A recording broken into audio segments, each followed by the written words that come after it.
আল্লাহর নবী সাল্লাল্লাহু আলাইহি সাল্লাম আল্লাহর কসম বন্ধু, উম্মতের আমল নামা নবীজি সাল্লাল্লাহু আলাইহি সাল্লাম হাসরের ময়দানে দেখবে। নবীজির সামনেও আমল নামা নবী হাতে নিবে, দেখবে। যখন আমল নামা হাতে নিয়ে দেখবে নবী, পৃষ্ঠার পর পৃষ্ঠা ফজরের নামাজ নাই, 5 ওয়াক্ত নামাজ নাই, হালাল রিজিক বলতে কিছু নাই, 30 বছর সুদের টাকা, ঘুষের টাকা, কিস্তির টাকা, 30 বছর ধরে নাচ গান, নাটক, সিনেমা, ঘরে টেলিভিশন, বাজারে টেলিভিশন, স্ত্রী বেপর্দা, ছেলেটা নামাজ পড়ে না, মেয়েটা পর্দা করে না, নিজে বিড়ি সিগারেটের মধ্যে আসক্ত, কারো নামাজ নাই, বন্দিগি নাই, কোরআনের তিলাওয়াত নাই। এই আমল নামা দেখে আল্লাহর কসম নবী জিজ্ঞাসা করবে, উম্মত এত বড় বেইজ্জতি তুই আমারে কেমনি করলি?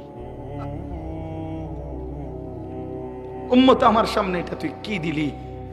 তুমি কি জানো উম্মত, আমি 23টা বছর টানা তোর জন্য কেঁদেছিলাম উম্মত। আমি এমন কাঁদা কাঁদছি রে উম্মত তোদের জন্য, এশার নামাজের পরে দাঁড়াইছি, ফজরের আজান পর্যন্ত আমি আমার মালিকের কাছে তোদের জন্য, উম্মতের জন্য চোখের পানি ফেলে কাঁদছিলাম। আমার এত চোখের পানি তোর দিল গলাইতে পারলো না। আল্লাহ আপনার জিকির, আপনার কৃতজ্ঞতা এবং আপনার ইবাদত সুন্দরভাবে আদায় করার জন্য আপনি সাহায্য করেন।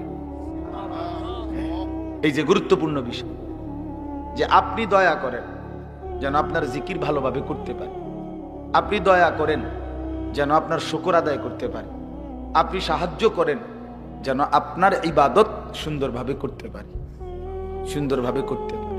শরীরটাই সুস্থ নাই, নামাজ পড়ব সুন্দরভাবে কেমন? শরীরটাই ভাই, পাওটাই ভাঙ্গা, তো সেজদা দিব কিভাবে? তার মানে আল্লাহ তাআলার দয়া, আল্লাহ তাআলার ইহসান, আল্লাহ তাআলার মেহেরবানি ইবাদত আদায়ের জন্য জরুরি। এই দোয়াটা নবীজি 3 বার পড়তেন, প্রত্যেক 5 ওয়াক্ত নামাজের পরে, ফরজের পরে। হাদিসের মধ্যে আছে, একজন বিখ্যাত সাহাবী ছিলেন হযরত মুআজ ইবনে জাবাল রাদিয়াল্লাহু তাআলা আনহু। এই সাহাবীকে নবীজি একদিন, হযরতে মুআজ ওনার হাত ধইরা নবীজি ওনাকে বললেন, ইয়া মুআজ ইন্নী উহিব্বুক, আমি তোমারে খুব ভালোবাসি। সাহাবীকে বলতেছে, আমি তোমারে খুব পছন্দ করি, তো এই পছন্দের দাবিতে বলতেছি, তোমারে আমি মহব্বত করে বলতেছি, লা তানসা হাযা দুআ, এই যে দোয়াটা, আল্লাহুম্মা আইন্নী আলা যিকরিকা ওয়া শুকরিকা ওয়া হুসনি ইবাদাতিক, আল্লাহ আপনার জিকির, আপনার শুকর, আপনার ইবাদত ভালোভাবে করার জন্য সাহায্য করেন। নবী নিজে ওই সাহাবীকে বলতেছেন, শোনো, তোমারে আমি খুব ভালোবাসি, তুমি এই দোয়াটা পড়তে কখনোই ভুলো না। ওই সাহাবীকে বলছে, তুমি সব সময় এই দোয়াটা পড়ো। এই তাইলে দেখেন, নবী সাল্লাল্লাহু আলাইহি ওয়াসাল্লাম নিজে আল্লাহ তাআলার কাছে ইবাদতের জন্য সাহায্য চাইতেন। তো এই জন্যই বললাম, আল্লাহর কথা মনোযোগ দিয়ে শুনতে হয়। মসজিদে জুমার বয়ান, 5 ওয়াক্ত নামাজের পরেও যদি ইমাম সাহেব একটু কোনো কথা বলে, জুমার নামাজে যদি বয়ান করে, এরকম মাহফিলের বয়ান, ওলামায়ে কেরামের নসিহত, বিভিন্ন মাদ্রাসার বয়ান, ইসলাহি মজলিসের বয়ান, দাওয়াত ও তাবলীগের সাথীদের বয়ান, কোন আল্লাহওয়ালার বয়ান যখনই করে, আল্লাহর কথা বলে, দিল দিয়ে শুনতে হয়, মনোযোগ দিয়ে শুনতে হয়। জনপ্রিয়তা, কারো ব্যক্তিগত একটু খ্যাতি, এগুলো ফালতু বিষয়। জনপ্রিয়তা কোনো মূল বিষয় না, মূল বিষয় হলো আল্লাহর কথার প্রতি মনোযোগী হওয়া। মনে করেন আমারে 1 কোটি মানুষ চিনে, তো আপনার লাভ কি? আমারে চিনলে আপনার লাভ কি? আমি একবারে মনে করেন সারা বাংলাদেশের জনপ্রিয়, তো কি আপনার ফায়দা কি? কথা বোঝেন নাই আমার ছেলেরা? তোমরাও বুঝতে শেখো ভাই, তোমার ফায়দা কি সেটা বলো। আমারে সারা পৃথিবী চিনলে তোমার লাভ কি? তুমি তোমার ইবাদতের কথা বলো, তোমার নিজের জিন্দেগির কথা বলো। আমারে কে চিনে না চিনে তো তুমি কি করবা? চিনলেই কি, না চিনলেই কি? সবাই চিনলে আল্লাহ যদি গ্রহণ না করে, তো কুকুরের সমান মর্যাদাও নেই, কুত্তার মর্যাদাও নেই। আল্লাহ গ্রহণ না করবে তো চিনলেই কি আর না চিনলেই কি? কোরআনুল কারীমের মধ্যে 25 জন নবীর নাম আছে। তো নবী রসুল মোট 25 জন, কথা বলেন না? তো বাকিদের নাম কই? হাদিসের কিতাবের মধ্যে সর্বোচ্চ তারিখে, ইতিহাসের কিতাবে আরবি একসাথে 313 জন বদরি সাহাবীর নাম আছে। আরো যদি সব মিলায় 2-4-5 হাজারের নাম সর্বোচ্চ হইতে পারে, তো সাহাবী কি 5,000? তো বাকিদের নাম কই? বিদায় হজ্জের মাঠে আরাফাতের ময়দানে আল্লাহ নবী সাল্লাল্লাহু আলাইহি সাল্লাম 1.25 লক্ষ সাহাবীর সামনে ভাষণ দিয়েছেন। তো ওনাদের নাম কই? ওনাদের নাম তো কেউ জানে না। এই পৃথিবীতে যে কয়জন আউলিয়া কেরামের নাম কিতাবের মধ্যে আছে, ওনারাই তো আউলিয়া কেরাম নাকি? এই কয়জনই তো। সারা পৃথিবীতে এই 1,500 বছরের ভিতরে বুজুর্গ শুধু আব্দুল কাদের জিলানী, জোনায়েদ বাগদাদি, বাইজিদ বোস্তামি, এই 3-4 জনই নাকি? তো বাকিদের নাম কই? বাকিদের নাম কই? নাম নাই এরকমই বেশি। কথা বুঝেন নাই? পৃথিবী জানে না, পৃথিবী চিনে না, এমন মানুষই বেশি, এমন মানুষই বেশি। এই বাংলাদেশে এমন অসংখ্য হাজার হাজার আলেমে দ্বীন আছে যারা বাহরুল উলুম, যারা ইলমের সাগর, মহাসাগর, কিন্তু বক্তা না। তারা কি না? বক্তা না, ওয়াইজ, নীরবে নিভৃতে 30 বছর 50 বছর বুখারী শরীফের হাদিস, রাসূলুল্লাহ সাল্লাল্লাহু আলাইহি ওয়াসাল্লামের হাদিস সবকের মধ্যে ছাত্রদেরকে নীরবে পড়াইতেছে। পৃথিবী কেউ চিনে না, হাসরের ময়দানে সবাই দেখবে উনি বাদশাহ, উনি বাদশাহ। এজন্য দোস্ত আমার, বন্ধু আমার, আল্লাহর কথার দিকে মনোযোগী হও, আল্লাহর কথার দিকে মনোযোগী হও, আল্লাহর কথার দিকে মনোযোগী হও। কোরআন শরীফে আছে হযরত মুসা আলাইহিস সালামকে আল্লাহ তাআলা বলছেন তুর পাহাড়ে প্রথম যেদিন কথা বলে, সেদিন আল্লাহ তাআলা বলছেন আনা আখতারতুকা ফাসতামি' লিমা ইউহা। মুসা, তোমাকে এখানে কথা বলার জন্য আমি বাছাই করছি, তোমারে আমি পছন্দ করছি। এখন আমি যা ওয়াহি করব, যা বলবো, আমার কথাগুলো ফাসতামি', মনোযোগ দিয়ে শোনো। এজন্য প্রিয় বন্ধু আমার, বাপ আমার, ভাই আমার, নওজোয়ান সাথী, এটা মনে রেখো যে আল্লাহ তাআলা আমাদেরকে বাছাই করে এখানে বসাইছে। আল্লাহ যেন বলতেছেন, বান্দা, আমি একজন মৌলবী পাঠাইছি, ওর থেকে আমার কয়টা কথা শোনো।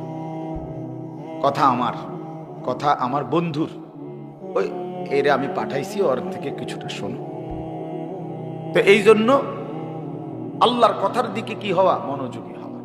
রাসূলুল্লাহ সাল্লাল্লাহু আলাইহি সাল্লামের কথার দিকে মনোযোগী হওয়া। এতে করে একটু আন্তরিকতা দেখলে, মনোযোগ দেখলে, আগ্রহ দেখলে আল্লাহ তাআলা তার চাইতে এগিয়ে হেদায়েত দিয়ে দেয়। ওয়াহদি ইলাইহি মান ইউনিব, আল্লাহ তাআলা বলেন যে আমার দিকে ঝুঁকে আসে, আমি আল্লাহ তাআলা তাকে তার চাইতে এগিয়ে হেদায়েত দিয়ে থাকি। বান্দা একটু আসুক, সে আমার দিকে একটু আগাক, আমি তার চাইতে এগিয়ে তারে আমি আপন করে নেব, তারে আমি কোলে তুলে নেব, তারে আমি কোলে তুলে নেব। লাল্লাহু আশাদ্দু ফারাহান বিতাওবাতি আবদি, নবী সাল্লাল্লাহু আলাইহি সাল্লাম বলেন আল্লাহ তাআলা সবচেয়ে বেশি খুশি হয়, সবচেয়ে বেশি আল্লাহ খুশি হয় বান্দা যখন গুনাহ ছেড়ে দিয়ে আল্লাহর দিকে ফিরে আসে।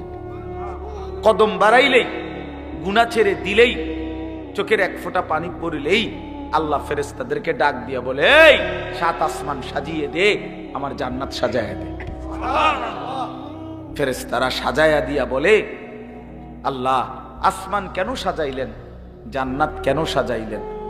রব্বুল আলামিন বলে, আসলাহাল আবদু মাওলাহু, শোনো, এক গোলাম আজকে তার মনিবের সাথে সম্পর্ক ঠিক করে ফেলছে।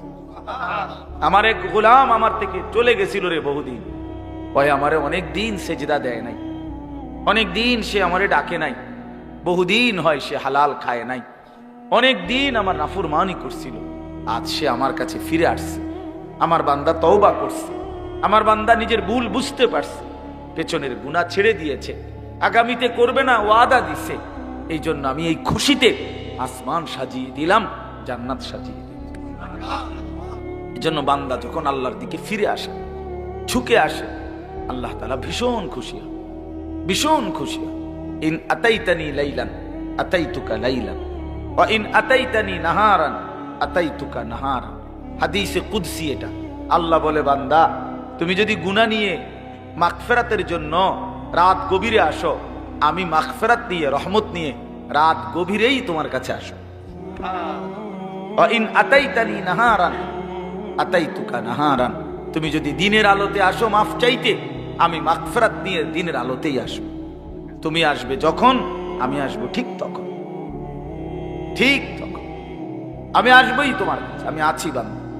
ওয়া নাহনু আকরাবু ইলাইহি মিন হাবলিল ওয়ারিদ। আমি তোমার গর্দানের রগ, যেটা ছিঁড়ে গেলে তোমার মৃত্যু, সেই শাহরগ গর্দানের রগ, এর চাইতেও আমি তোমার কাছে। তুমি একটা ডাক দাও, আমার আরশ আজিম নড়ে উঠবে। ফাইজা সাআলাকা ইবাদি আন্নী ফাইন্নী করিব। আল্লাহ বলে, আমার বান্দা যখন আমার কাছে কিছু চায়, আমারে ডাক দেয়, হাত পাতে, আমি আল্লাহ একদম কাছে। উজিবু দাওয়াতাদ দাঈ ইযা দাআনি। বান্দা যখনই ডাক দেয়, আমি তখনই তার ডাকে সাড়া দেই, সাড়া দেই। জিন্দেগির সব প্রয়োজন আল্লাহর কাছ থেকেই চাওয়া উচিত।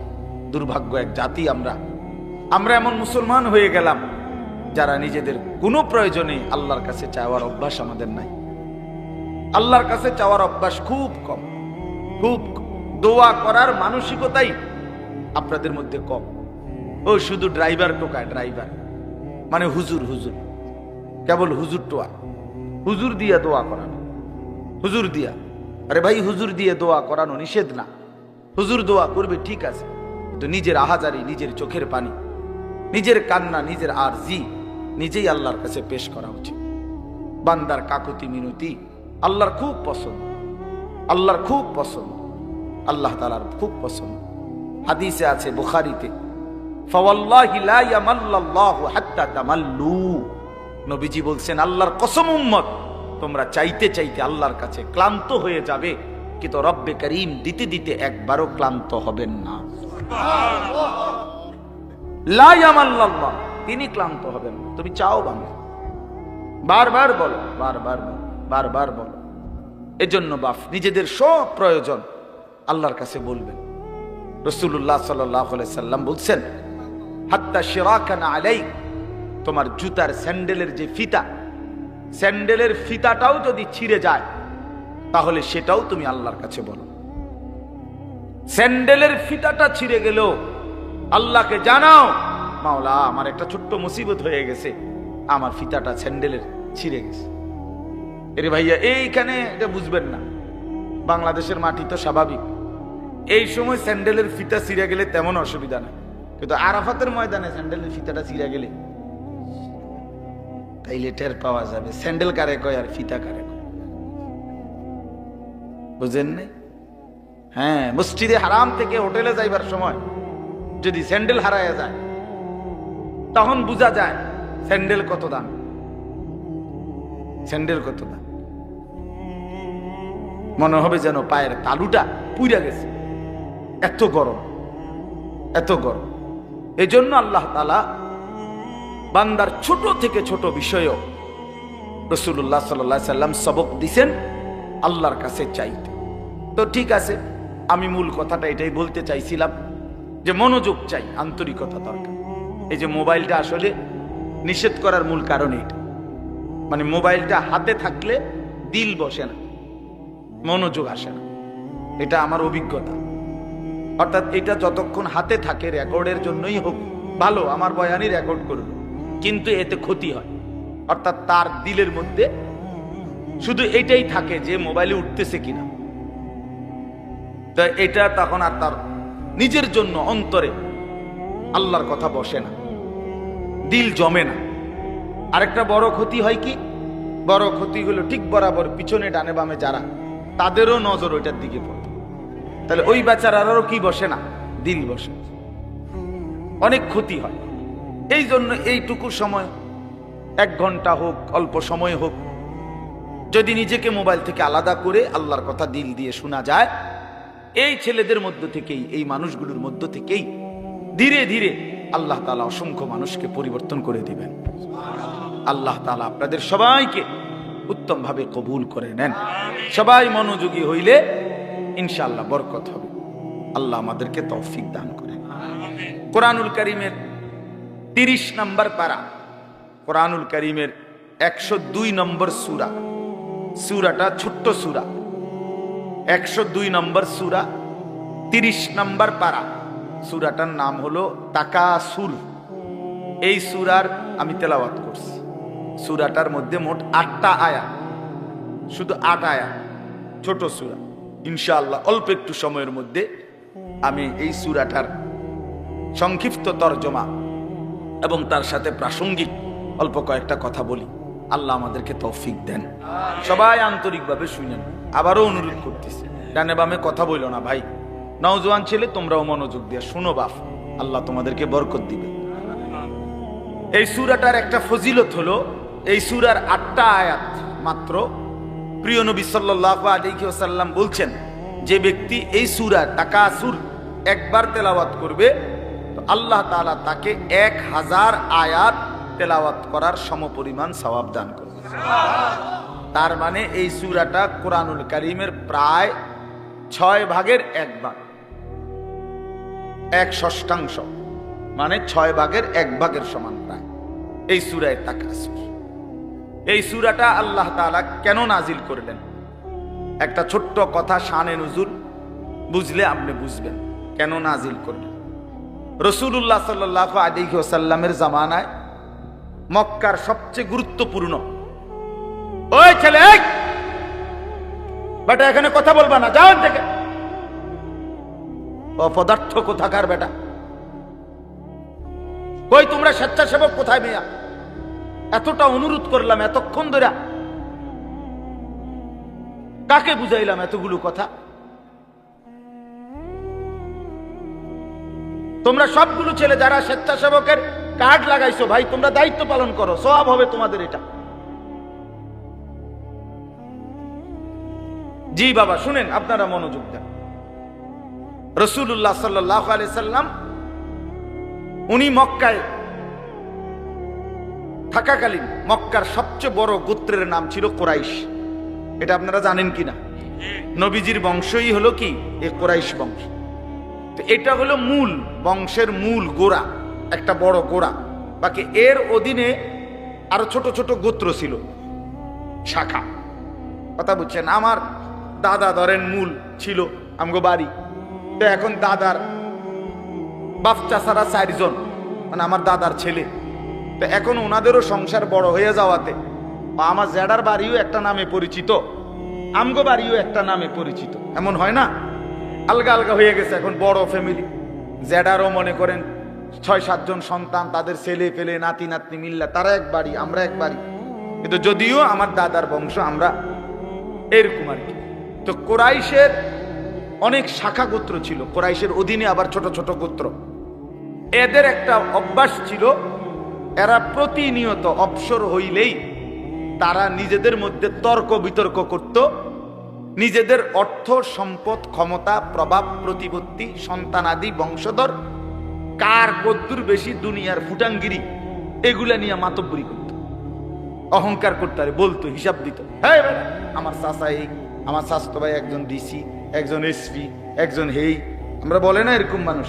অর্থাৎ এই এরা আপনার গর্ব অহংকার করত, সম্পদ নিয়ে বংশধর নিয়ে নিজেদের ক্ষমতা প্রভাব প্রতিপত্তি নিয়ে হিসাব দিত যে আমার এই আমার এই আমার এই। তো আরেক গোত্রের লগে যার লগে তর্ক করতো তারাও বলতো বেটা আমগোই তান আছে, আমগো এই আমগো এই, তো এগুলা তারাও বলতো। এর মধ্যে এক 2টা গোত্র ছিল, বনু আব্দে মানাফ কুরাইশের একটা শাখা গোত্র, আরেকটা হলো বনু সাহাম, এরাও একটা শাখা গোত্র। এই 2 গোত্রের লোকদের মধ্যে একদিন তুমুল এই নিয়ে তর্ক লাগছে, ভীষণ তর্ক। এই দোনো গোত্রই নিজেদের বংশ গরিমা, অর্থ সম্পদের হিসাব, বিভিন্ন যুদ্ধে এক একজনের এক এক যোদ্ধাদের অবদান এবং নিজেদের শৌর্য বীর্য অহংকার বংশধর এগুলো বলতেছিল, বারবার শুনাইতেছে আর কি। হেরাও কইতেছে, বনু সাহাম বনু আব্দে মানাফ। দোনো পক্ষ বলতে বলতে অবস্থা দাঁড়াইছে এই, ওই বনু সাহাম গোত্র যারা, তারা দেখছে যে হিসাবে বনু আব্দে মনাফের সংখ্যা বাইরে গেছে, মানে বেশি হয়ে গেছে। এগো যা যা নাম দাম যা কইছে, যার যেই ক্ষমতা, যার যেই অবস্থা, এতে করে এরা কমে যাইতেছে, হাইরা যাইতেছে। কারা? বনু সাহাম গোত্র। তো এরা করছে কি, তখন এই বনু সাহাম গোত্র যখন দেখতেছে হেরে যাচ্ছে ওদের থেকে, এইবার তারার আর জীবিত লোক যারা, তারার আর হিসাব দিয়া পারতেছে না, মানে হেরার লগে কুলাইতেছে না। তো হেরা বলতেছে দিগাও, কই? কবরস্থানে আসো। কই আসো? কবরস্থানে আসো। হ্যাঁ বেটা, কবরস্থানে আসবে। মরে গেলে কিছে, আমরা মরা গুলোর হিসাব লো। এবার আমার যে চাচা মারা গেছে, আমি কি আসছিল জানো নি বেটা? যেটা কি আসছিল এই গেছে এবার কোথায়? কবরস্থানে গেছে, মানে মরা মানুষ সহ। যে বেচারা মরে গেছে তারও শান্তি নাই। এইবার সে কবরস্থানে তারা মানে দেখাইয়া মৃত মানুষদের হিসাব দিয়া নিজেদের বড়াই করতে শুরু করছে। কথা বুঝছেন কিনা বলে? অথচ জীবিত শেষ করে শেষ আপনার জন্য সহজ। প্রিয় ভাই, তোমরা যারা স্কুলে পড়ো, কলেজে পড়ো, বন্ধু আমার, তোমাদের যতগুলো বই পড়ছো তার চাইতেও কোরআন সহজ। কোরআন সহজ। কোরআনুল কারীম তোমার বাংলা, অঙ্ক, ইংরেজি, পদার্থ, জীববিজ্ঞান বইয়ের চাইতেও সহজ। সহজ বুঝার জন্য আল্লাহ তাআলা সহজ করে দিয়েছে। ওয়ালাকাদ ইয়াসসারনাল কুরআনা লিযিকর ফাহাল মিন মুদ্দাকির। আল্লাহ তাআলা বলে, বান্দা শোনো, আমি অবশ্যই কোরআনকে বুঝার জন্য, শেখার জন্য, পড়ার জন্য, তেলাওয়াতের জন্য, তাফসীরের জন্য, ব্যাখ্যার জন্য, এমনকি আমল করার জন্য আমি আল্লাহ কোরআনুল কারীমকে সহজ করে দিয়েছি। ফাহাল মিন মুদ্দাকির, কে আছো উপদেশ গ্রহণকারী, আমার কোরআন থেকে কিছু নিবা। আল্লাহ ডাক, ওহ মালিক যেন ফেরিওয়ালা, কুদরতি ভাবে আল্লাহ যেন ডাক দিচ্ছে, বান্দা আমি এক কোরআন নাজিল করেছি, 23 বছরে আমার বন্ধুর কাছে তোমাদের জন্য সব কিছু বলে দিয়েছি, একদম সহজও করে দিয়েছি। কে আছো তোমরা এখান থেকে উপদেশ নিবা? কে আছো তোমরা এখান থেকে জিন্দেগি গঠন করবা? কে আছো এখান থেকে জীবনের পুঁজি নিবা? কে আছো এখান থেকে দুনিয়ার কর্তব্য বুঝে নিবা, আখিরাতের দায়িত্ব বুঝে নিবা? আল্লাহ যেন ডাকতেছে, ফাহাল মিন মুদ্দাকির, কে আছো তোমরা? কে আছো? আসো। কোরআনুল কারীমে বন্ধু, ইয়া আইয়ুহাল্লাযীনা আমানু, হে ঈমানদারগণ, হে ঈমানদারগণ, হে মুমিনগণ, আল্লাহর কসম বাপ 89 বার, 8, 9, 89, মোট 89 বার আল্লাহ তাআলা আমাদেরকে ডাক দিয়েছেন, হে মুমিনগণ, হে মুমিনগণ, হে ঈমানদার। আচ্ছা, একটা বার ইনসাফের সাথে যুবক ভাই তুমি ভাবো, আর কতবার ডাকলে তোমার মালিক তুমি নামাজ পড়বে? 89 বার তোমার মালিক তোমারে ডাকছে, আর কতবার বললে তুমি সেজদা দিতে? আয় আফসোস। 80 বারের চাইতে বেশি বার আল্লাহ তাআলা বলছে, আকিমুস সালাহ, আকিমুস সালাহ, আকিমুস সালাহ, নামাজ পড়ো, নামাজ পড়ো, নামাজ পড়ো, নামাজ পড়ো, নামাজ পড়ো, নামাজ পড়ো। আর কতবার বললে বন্ধু নামাজ পড়তেন? আপনারা যারা নামাজ পড়েন, নামাজ বয়সী অনেক লোক, যে মা নামাজ পড়ে না, যে বোন নামাজ পড়ে না, যে যুবক ছেলে, কিশোর ছেলে, তুমি মুসলমানের ঘরে জন্ম নিয়ে নামাজ পড়ো না, তোমার আল্লাহ তোমার কাছে জানতে চাচ্ছে। কোরআন শরীফের একটা স্পষ্ট আয়াত আছে, একটা আশ্চর্য কথা শোনো ভাইয়া। কোরআন শরীফে 29 নম্বর পারায় একটা সূরা আছে, সূরা মুরসালাত। এই সূরাটার নাম কোরআনুল কারীমের, আমি বলতেছি পরে দেখলে কারো মন চাইলে, 77 নম্বর সূরা, কোরআনুল কারীমের 77 নম্বর সূরা। এই সূরাটার নাম হলো মুরসালাত। এই একটি সূরার মধ্যে 50টা আয়াত। ওই সূরাটার এই 50টা আয়াতের মধ্যে আল্লাহ তাআলা 10 বার, মানে 10টি আয়াত 10 বার একটা কথা বলছে, বারবার একই কথা 10 বার বলছে এক সূরা। কয়বার? কি? ওয়াইলুন ইয়াউমা ইদিল লিল মুকাদ্দিবিন, ওয়াইলুন ইয়াউমা ইদিল লিল মুকাদ্দিবিন। হে আমার মিথ্যাবাদী নাফরমান বান্দা, শোনো, সেদিন হাসরের ময়দানে তোমাদের জন্য জাহান্নাম। এই কথাটা 10 বার বলছে এক সূরাতে। ওয়াইলুন ইয়াউমা, এই অপদার্থ, এই বেটা ফালতু বেটা, তুমি বেটা বাহিরে গিয়া ভিডিও করো বেটা, ফালতু ছেলে বেটা, যা বেটা। এমন 2-1 শ্রোতা না হলে কি হয়েছে বেটা? কেউ রে ছেড়ে দেওয়া যাবে না, সাফ কথা মিয়া। মুসলমানের এই সন্তান আমাদের সন্তান, এরা আমাদের ছেলে। 16 বছর, 14 বছর, 18 বছরের বাপ, মুসলমানের বাচ্চা লাগাম ছাড়া এক জিন্দেগি যাপন করতেছে। মা, বাবা, অভিভাবক, এলাকার মানুষ, কারো কোনো তত্ত্বাবধান বলতে কিচ্ছু নাই। একটা মোবাইল আর ছেলেটা নিজে জন্তু জানোয়ারের মতো জিন্দেগি কাটাইতেছে। নিজের মতো খায়, নিজের মতো চুল রাখে, নিজের মতো জামা পরে, সারা রাত উলঙ্গ ছবি দেখে, অনলাইনে লাখ লাখ টাকা জুয়া খেলে, মেয়ের পিছনে ঘুরে উলঙ্গ দৃশ্য দেখে। এটা জানোয়ারের জিন্দেগি ছাড়া অন্য কোন জীবন হতে পারে না বেটা। এটা মানুষের বাচ্চার জীবন নয়, এটা মুসলমানের সন্তানের জীবন নয় বেটা। মুসলমান এত পাগল না, মুসলমান এত ছাগল না। আজকে আমি জুমার নামাজে যাইতেছি, আমার এলাকার বাজার, গরু বাজার, আমি নিজ চোখে দেখছি, আল্লাহর কসম, আমার নিজ চোখে দেখছি ছাগল বাজারের মধ্যে যে ছাগলটি উঠছে, ওমা 3-4টা মানুষ রূপী ছাগল একটা ছাগলটির ভিডিও করতেছে। ওইটা কি ছাগল? তোরে কি কামড়াইছে? তোরে কোন শয়তানে কামড়াইছে? তোরে তুই ছাগল উড়াস কি বলে? একের কসম আল্লাহ, আমি নিজ চোখে দেখছি। আপনি বলেন না, ইনসাফের কথা বলো ভাই, তোমরা বলো ভাই, এটা কি? এই গরু বাজারের ছাগল, এগুলো তুই ছাগল, তুমি এক ছাগল না? তুমি এগুলো কেন উঠাচ্ছ? এতটুকু এহসাস, এতটুকু বিবেক তো থাকবে। আমি কি করছি? আমি কি করছি সারাটা দিন? এটা কি জীবন মিয়া? সারাটা দিন মোবাইল, সারাটা দিন নারী, ছবি, নাচ, গান, উলঙ্গ দৃশ্য, সারাটা রাত জিনা ব্যভিচারের দৃশ্য। হায় রে মুসলমানের বাচ্চা, হায় রে বাপ, কে তোরে আল্লাহ চিনাইবে? বাপ, কে তোরে মালিক চিনাইবে? 365 দিনে, খোদার একটা বছরে তুমি কোনোদিন ফজরের নামাজ পড়ো না বন্ধু। কেউ কি নাই তোমার যে তোমার মনে করাই দিবে যে তোমার একজন আল্লাহ আছে, কবর আছে, আখিরাত আছে? আহা, মা কোথায়, বাবা কোথায়? কেউ তার প্রতি কোনো মায়া নাই। ছেলেটা নষ্ট হয়ে যাইতেছে, চরিত্রহীন হয়ে যাইতেছে, চোখের সামনে একটা সুন্দর জীবন শেষ হয়ে যাচ্ছে, কারো কোনো আফসোস নেই। আফসোস নেই। নারী দেখতে দেখতে, ছবি দেখতে দেখতে, বন্ধুদের আড্ডা দিতে দিতে ছেলেটা শেষ হয়ে যাইতেছে।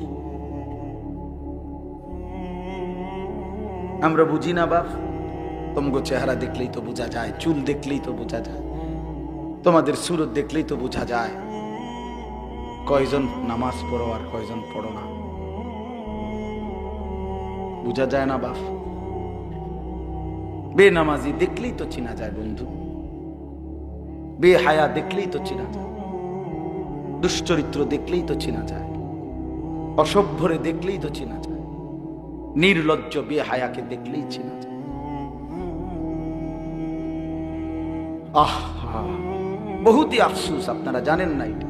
বয়স্ক বাবাদেরকে বলছি, আজ মুসলমানের মা বাপ সবাই ব্যস্ততা হলো খাট পালং, সোফা, ফার্নিচার, ইট বালু, সিমেন্ট, টাইলস, এই নিয়ে ব্যস্ত। ঘর সাজাচ্ছে, ফার্নিচার বানাইতেছে, আসবাব কিনতেছে, মজার মজার বাজার করতেছে, 10 আইটেমের রান্না হচ্ছে, খাচ্ছে, ফুর্তি করতেছে। বাকি টাইম কেউ, বয়স্ক চাচারা চা দোকানে টেলিভিশন, মা বোনরা ঘরের মধ্যে টেলিভিশন, আর মুসলমানের সন্তান প্রত্যেকে একটা একটা মোবাইল নিয়ে অবসর কাটাইতেছে। খালাস, এরই নাম মুসলমান? এটাই মুসলমানের মহল্লা? এটাই আমাদের জিন্দেগি, এখানেই শেষ আমরা? তো বলতেছিলাম আল্লাহ তাআলা বলছে, বান্দা ফাবিআইয়ি হাদিসিন বাদাহু ইউমিনুন। এই কথাটা বলতেছিলাম যে এই সূরা মুরসালাতের মধ্যে আল্লাহ তাআলা 10 বার বলছে ওয়াইলুন ইয়াউমাইদিল লিল মুকাদ্দিবিন, তোমরা যারা মিথ্যাবাদী নাফরমান পাপী, শোনো তোমাদের জন্য সেদিন জাহান্নাম। এই 10 বার বইলা আমার ভাই, আমি যে কথাটা বলতে চাচ্ছি, প্রিয় সন্তান, আমার ছেলেরা আমার, শোনো বাপ, আল্লাহ তাআলা লাস্ট কথাটা সূরাটা শেষ করছে একটা কথা বইলা শেষ, ফাবিআইয়ি হাদিসিন বাদাহু ইউমিনুন। আল্লাহ বলছে আমার বান্দা এরপরে আর কেমনে বললে, আর কতবার বললে, আর কোন কথা বললে, আর কোন কিতাব নাজিল করলে, তুই আমার বান্দা, তুই আমার কথা শুনতি, আমি বুঝলাম না বান্দা। আর কেমনে বললে বুঝতি? 89 বার ডাক দিয়েও তোর কলিজাটা নরম করতে পারলাম না। 80 বারের চাইতে বেশি বার নামাজের কথা বলেও তোর দিল নরম করতে পারলাম না। এক সূরাতে 10 বার তোকে 50 আয়াতের মধ্যেই 10 বার বলে তোরে জাহান্নামের ভয় লাগাইতে পারলাম না। ফাবিআইয়ি হাদিসিন বাদাহু ইউমিনুন। এরপরে আর কি বললে বান্দা, আর কেমনে বললে, এই কিতাবের চাইতে আর কোন কিতাব নাজিল করলে তুই আমার কথা মানতি বান্দা? বল না বান্দা, বলো ছেলের, একটা ছেলে বলো বাপ, একজন ছেলে বলো দোস্ত, তোমার মালিক আর কতবার বললে তুমি নামাজ পড়তা? এই কোরআনের চাইতে দামি আর কোন কিতাব নাজিল করলে তুমি নামাজ পড়তা? এর চাইতে উত্তম এত কতবার বললে?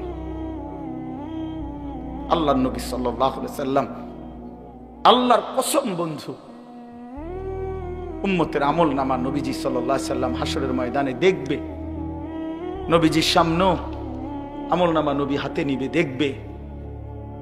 যখন আমল নামা হাতে নিয়ে দেখবে নবী, পৃষ্ঠার পর পৃষ্ঠা ফজরের নামাজ নাই, 5 ওয়াক্ত নামাজ নাই, হালাল রিজিক বলতে কিছু নাই, 30 বছর সুদের টাকা, ঘুষের টাকা, কিস্তির টাকা, 30 বছর ধরে নাচ গান, নাটক, সিনেমা, ঘরে টেলিভিশন, বাজারে টেলিভিশন, স্ত্রী বেপর্দা, ছেলেটা নামাজ পড়ে না, মেয়েটা পর্দা করে না, নিজে বিড়ি সিগারেটের মধ্যে আসক্ত, কারো নামাজ নাই, বন্দিগি নাই, কোরআনের তিলাওয়াত নাই। এই আমল নামা দেখে আল্লাহর কসম নবী জিজ্ঞাসা করবে, উম্মত এত বড় বেইজ্জতি তুই আমারে কেমনি করলি? উম্মত আমার সামনে এটা তুই কি দিলি? তুমি কি জানো উম্মত, আমি 23টা বছর টানা তোর জন্য কেঁদেছিলাম উম্মত।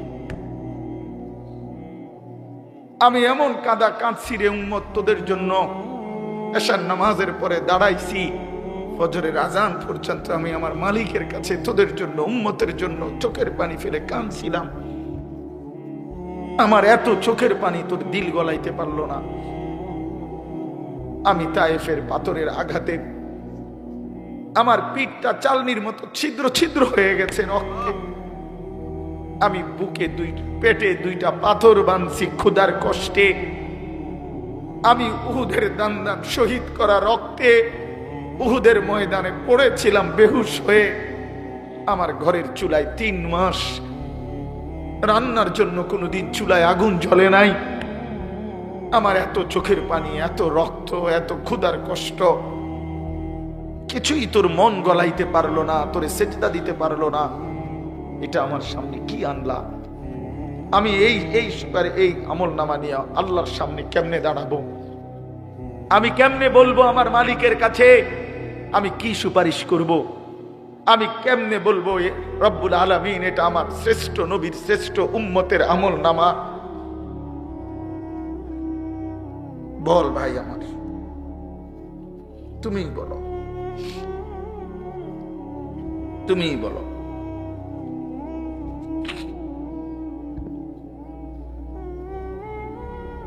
এত বিপুল পরিমাণ মুসলমান আমরা, 92% চাইতে বেশি মুসলমান আমরা, অথচ তারপরেও ইসকনের উগ্র হিন্দু সন্ত্রাসীরা আমার মুসলমান ভাইয়ের জবাই করে ফেলছে, রক্ত লাল করে ফেলছে জমিন। এতটা সাহস এই জমিনে কেমনে হলো? আমাদের ঈমান কোথায়? আমাদের হিম্মত কোথায়? আমাদের আওয়াজ কোথায়? এজন্য দোস্ত আমার, ছেলেরা, এই বন্ধুর কথা মনে রাখো। আর যদি কোনোদিন বলতে নাও পারি, আজ বললাম। যদি সুযোগ না পাই তো একবারই বললাম। ফিলিস্তিনের মুসলমান আজীবন রক্ত দিবে, তুমি আজীবন মোবাইল টিপবা, এটা কোনো জীবনের শেষ কথা না। রোহিঙ্গা মুসলমান আজীবন কষ্ট পাবে, আর তুমি জীবন ভর শুধু মোবাইল টিপবার এই রঙের ঘুড়ি উড়াইবা না। প্রিয় ভাইয়া, এমনটা নাও হতে পারে, এমনটা নাও হইতে পারে। ফিলিস্তিন যদি জমিনের উপরে, তো বাংলাদেশও জমিনের উপরে, নাকি বাংলাদেশ আসমানে?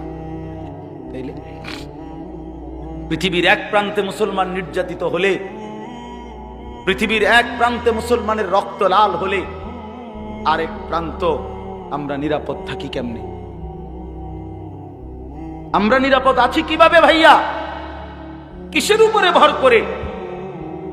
কে তোমাদেরকে আশ্বাস দিল তোমাদের এই অব্যাহত গুনাহ, নারী, ছবি, এই অসৎ আড্ডা, এই মোবাইলের দিন রাতের এই আসক্তি, এক ওয়াক্ত নামাজ না পড়া, কখনো ফজরের নামাজ না পড়া, এটা তোমাদেরকে আগামী দিনে স্বস্তিতে থাকতে দিবে, নিরাপদে জমিনে থাকতে দিবে? এই গ্যারান্টি কে দিল বন্ধু? যুবক বলো, ভাইয়া, কিশোর বলো, তরুণ ছেলে বলো। যদি পারতাম তোমারে বুকে জড়াইয়া ধরে কতক্ষণ কাঁদতাম যে কেন নামাজ পড়ো না, কেন আল্লাহরে সেজদা দাও না। আল্লাহ আমাদেরকে মাফ করে দেন। আমার কথা হলো, আমরা চিল্লাইয়া যাই, যে কয়দিন হায়াত আছে, সুযোগ আছে, বলেই যাই, আল্লাহর কথা বলেই যাই। আল্লাহ তাআলা আমাদের প্রত্যেকের উপরে দয়া করেন। ছেলেরা, ফিরতে শিখো। রাসূলুল্লাহ সাল্লাল্লাহু আলাইহি সাল্লামের সামনে কেমনে দাঁড়াবেন? আপনারা যারা, মাওলানা ইয়াহিয়া বলতেছিল আপনাদেরকে, মাওলানা বহু দরদ করে বলছিল এতক্ষণ, দাড়ি কাটাই চেহারা নিয়ে কিভাবে দাঁড়াবেন? 60 বছরের বৃদ্ধ বাবা বিড়ি সিগারেটের এই দুর্গন্ধওয়ালা মুখ নিয়া প্রিয় নবী সাল্লাল্লাহু আলাইহি সাল্লামের সামনে কেমনে দাঁড়াবেন?